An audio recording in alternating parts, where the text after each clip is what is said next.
Buenos días, queridos hermanos, y bienvenidos un día más al devocional Desayunando con la Palabra. Y en esta ocasión, una vez más, nuestro querido hermano Manolo Reyes, de la Iglesia Nueva Sion en Sevilla, y continuando con esa serie que empezó sobre la oración, el ejemplo de la vida de Jesús, también de Daniel. Y en esta mañana va a ser a través de una mujer, Ana, también un ejemplo a seguir conforme a una vida de oración. Así que sigamos disfrutando de esta nueva serie que nos está trayendo en las mañanas que está teniendo el devocional. Y estamos muy agradecidos al Señor por él, por Manolo Reyes y también por su familia. Oramos para que sea de bendición todo lo que recibimos y también, hermanos, que tengamos un feliz día. Que el Señor bendiga. Hola, ¿qué tal? En las últimas semanas hemos estado meditando en vidas de oración ejemplares y por supuesto iniciamos nuestro perípolo viendo la vida de Jesús como un modelo de vida de oración. Luego estuvimos también meditando en el profeta Daniel y hoy me gustaría que pudiéramos enfocarnos en un modelo de oración femenino y estamos hablando de Ana.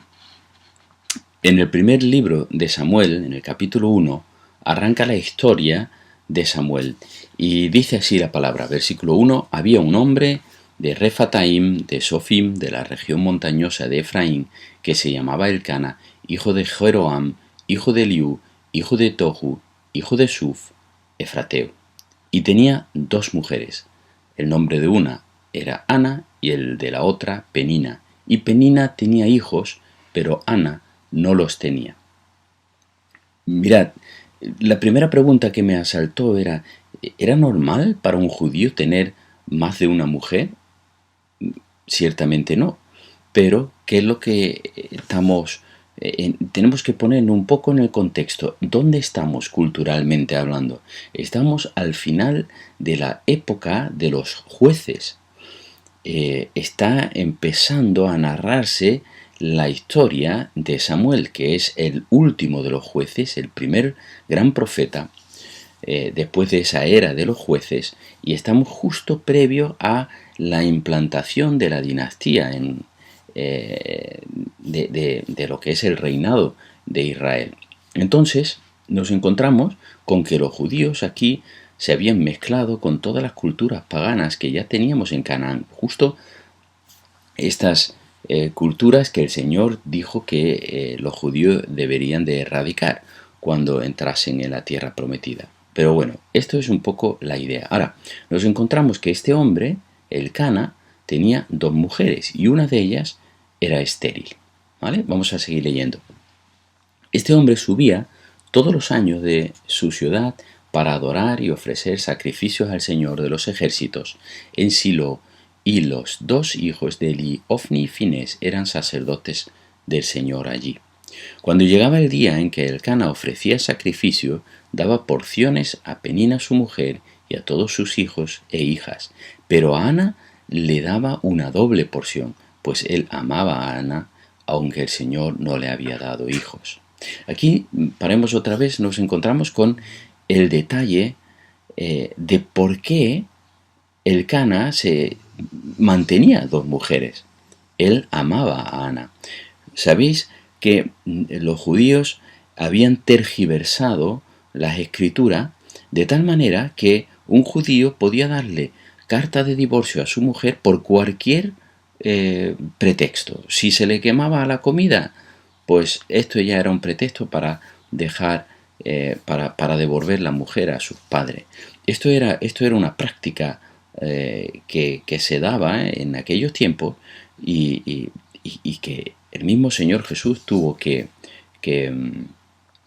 denunciar, ¿no? Cuando él dijo, en el principio no era así, sino que el hombre y la mujer serán una sola carne. Entonces aquí nos encontramos que este Elcana, aunque la mujer era estéril, él no la abandonó, no la abandonaba, sino que además la trataba con un cariño y un amor especial. Él le daba a ella la mejor parte.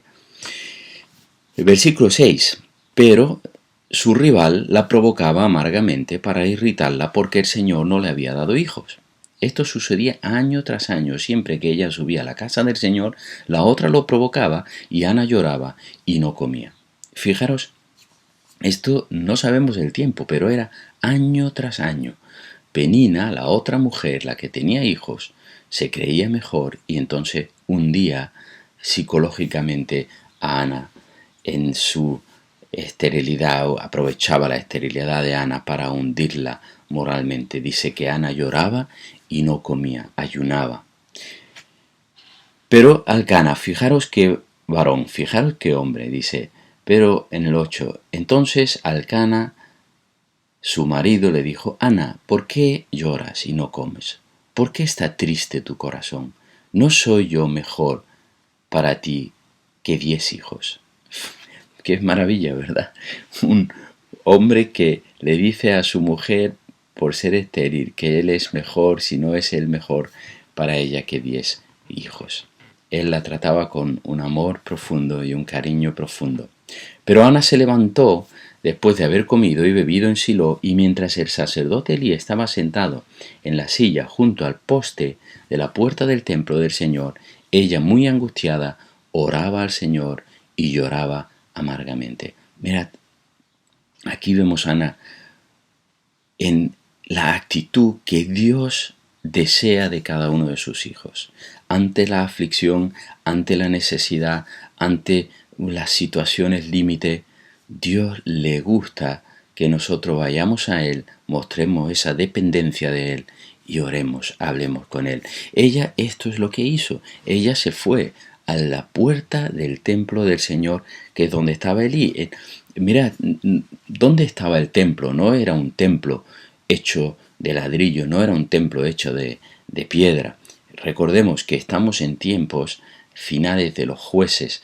Entonces el templo estaba en Silo y habían colocado la tienda, el tabernáculo, sobre el arca, y allí estaba instalado de forma permanente el templo. Pero sabemos que las mujeres no podían entrar en el templo. Las mujeres nada más que podían entrar en el atrio, en lo que era el patio. Aquí se nos dice que Elí, el sumo sacerdote, estaba a la puerta del templo. Solamente el sumo sacerdote podía entrar en el lugar santo, y solamente una vez al año y por medio de sangre podía entrar el sumo sacerdote al lugar santísimo, justo donde estaba la presencia, el arca de la presencia. Entonces, aquí Ana estaba llorando en las inmediaciones del templo, orando y llorando. Versículo 11. E hizo voto y dijo, oh Señor de los ejércitos, si tú te dignas mirar la aflicción de tu sierva, te acuerdas de mí y no te olvidas de tu sierva, sino que das un hijo a tu sierva, yo le dedicaré al Señor por todos los días de su vida y nunca pasará navaja sobre su cabeza. A mí me sorprendió cuando vi o cuando entendí esto. Mirad, ¿qué es lo que le está pidiendo Ana al Señor? Está pidiéndole que mire la aflicción de su alma, que mire la aflicción de su congoja, de su maltrato que está recibiendo, que mire que el Señor sea quien vindique justicia sobre ella. Si tú te acuerdas de mí, y dice, y si me das un hijo, si en el caso hipotético que tú abres esa bendición y me das un hijo, ¿qué es lo que dice? Yo lo dedicaré al Señor. Entonces aquí, hermano, lo que estamos viendo es que Ana está pidiendo, pero no tanto ya para sí, sino que la bendición que va a recibir, si es que el Señor así se lo permite, ella lo va a dedicar por completo al Señor. En definitiva, ella está exaltando la gloria de Dios. Ella está pidiendo para que la gloria de Dios sea exaltada. Y esto a mí me hablaba de uno de los atributos de Dios que creo que este texto aquí resalta de una forma especial. Fijaros, ¿por qué era estéril Ana? ¿Era un castigo de Dios? ¿Era un capricho de Dios de dejar a la mujer estéril en una en una circunstancia, en una época donde el tener hijo era la única forma prácticamente de subsistencia que tenían las personas y las mujeres en especial. Entonces, ¿por qué el Señor no le dio hijo? Y aquí es donde entra este atributo que quiero resaltar de parte de Dios. Aquí entra, hermano, la providencia de Dios. Dios no dejó a Ana estéril, sino que Dios esperó el momento adecuado para concederle a Ana las peticiones de su oración. Y esto es la providencia de Dios. Cuando vemos en tiempos anteriores, nos encontramos con cosas similares de parte de Dios. Sara, la mujer de Abraham, era estéril. Abraham es llamado de Ur de los Caldeos para que se fuese obediente al Señor y se marchara a una tierra que Él le iba a mostrar, y se lleva a Sara. Y Sara es estéril.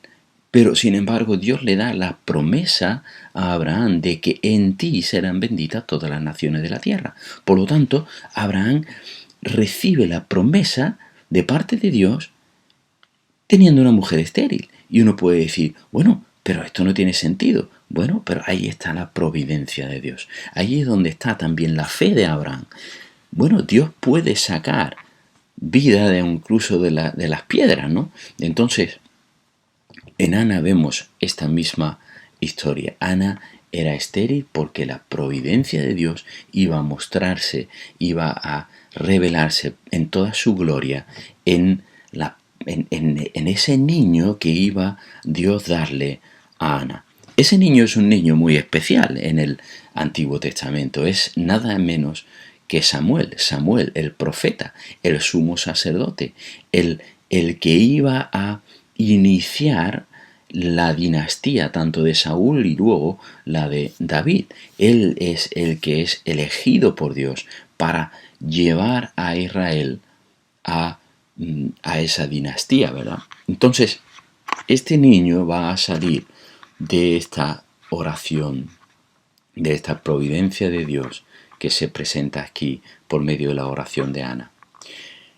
En el versículo 12 dice: y mientras ella continuaba en oración delante del Señor, Elí la estaba observando y miraba su boca. Pero Ana hablaba en su corazón, solo sus labios se movían y su voz no se oía. Elí pues pensó que estaba ebria, y entonces Elí le dijo: ¿hasta cuándo estarás embriagada? ¿Hasta cuándo vas a estar borracha? Echa de ti tu vino, sácate de ese cuerpo tu vino.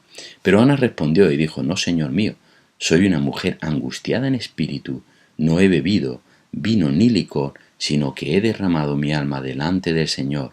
No tengas a tu sierva por mujer indigna, porque hasta ahora he orado a causa de mi gran congoja y aflicción. Y respondió Elí y dijo: ve en paz, que el Dios de Israel te conceda la petición que le has hecho. Ahora mirad el versículo 18. Ella dijo: halle tu siervo gracia ante tus ojos. Y la mujer se puso en camino, comió, y ya no estaba triste su semblante. Esto es, hermano, el fruto de la oración. Ella se levantó, se puso en camino, empezó a vivir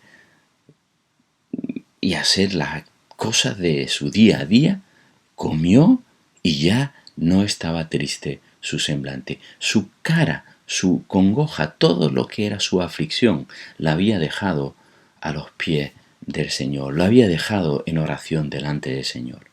Señor, no sé cómo me vas a contestar. Señor, yo no sé si es tu voluntad darme o no darme un hijo, pero yo sé que tú me has oído y a partir de ahora todo esto está en tus manos. Ella se levantó, comió y ya no estaba triste.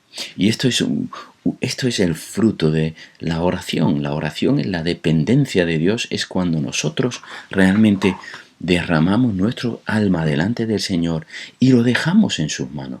Y ya no tenemos que preocuparnos más, porque ya es una carga que hemos compartido con el Todopoderoso. Esta es la esencia de la oración.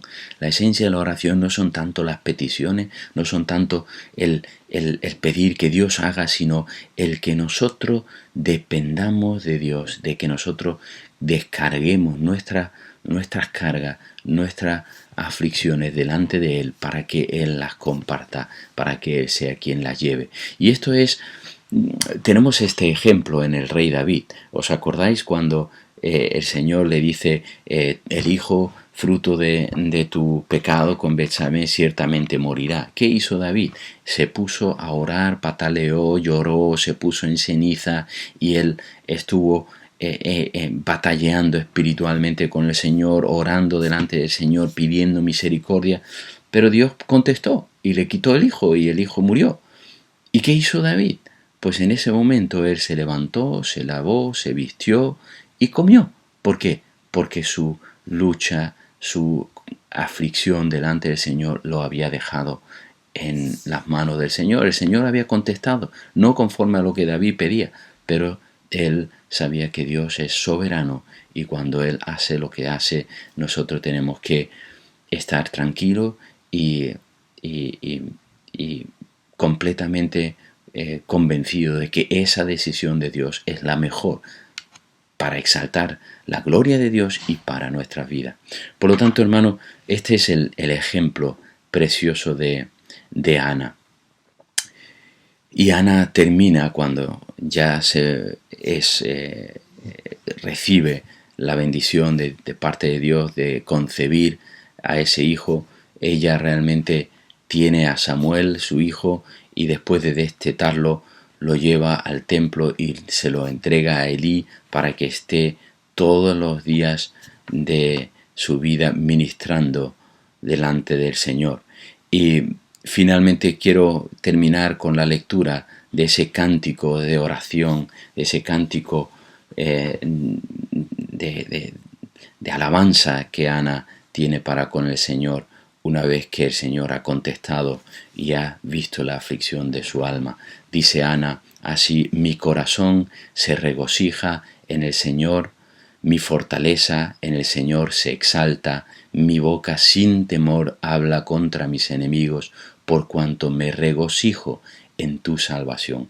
No hay santo como el Señor, en verdad no hay otro fuera de ti, no hay roca como nuestro Dios. No os jactéis orgullosos, no salga la arrogancia de vuestra boca, porque el Señor es Dios de sabiduría y por Él son pesadas las acciones.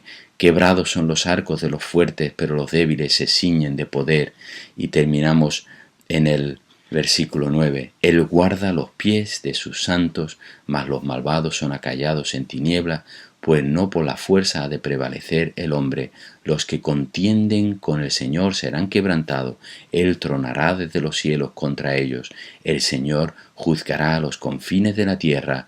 A su rey dará fortaleza y ensalzará el poder de su ungido. Ana aquí está orando y está exaltando al Señor y ya está vislumbrando que Dios va a traer la fortaleza a su rey y va a ensalzar el poder de su Mesías, que no es otro que nuestro Señor Jesucristo. Pues que el Señor bendiga este tiempo con su palabra en nuestros corazones.